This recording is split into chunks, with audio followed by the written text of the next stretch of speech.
पेठ police ठाण्याअंतर्गत येणारा नणाशी तालुका दिंडोरी येथे काल दिनांक 9 वर्षाच्या सुरुवातीलाच 1 जानेवारी 2025 रोजी सकाळी 10 ते 11 वाजच्या सुमारास दोघं पितापुत्रांनी एकाचे भरवस्तीत मुंडके छाटत थेट मुंडके घेऊन पोलीस चौकीत आरोपी हत्यारांसह दाखल झाले।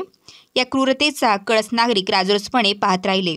यामुळे नणाशीत एकच खळबळ उडाली होती। परंतु ही हत्या आरोपींनी का केली याचे कारण आता समोर आले आहे।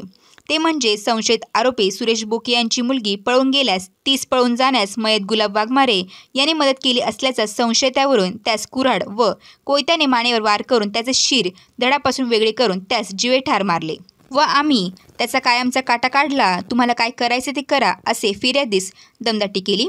मयतची पत्नी मीनाबाई वाघमारे हिने पेठ पोलिसात सुरेश बोके व रामदास उर्फ रामड्या बोके या दोघांविरुद्ध फिर्याद दिली असून गुन्हा नोंद करण्यात आलेला आहे। याबाबत अधिक तपास पोलीस निरीक्षक DM गोंदके यांच्या मार्गदर्शनाखाली पेठ पोलीस करीत आहे। दरम्यान नणाशी गावात तणावाचे वातावरण असून पोलीस बंदोबस्त तैनात करण्यात आलेला आहे। वेद न्यूजसाठी प्रतिनिधी सागर मोर, वणी।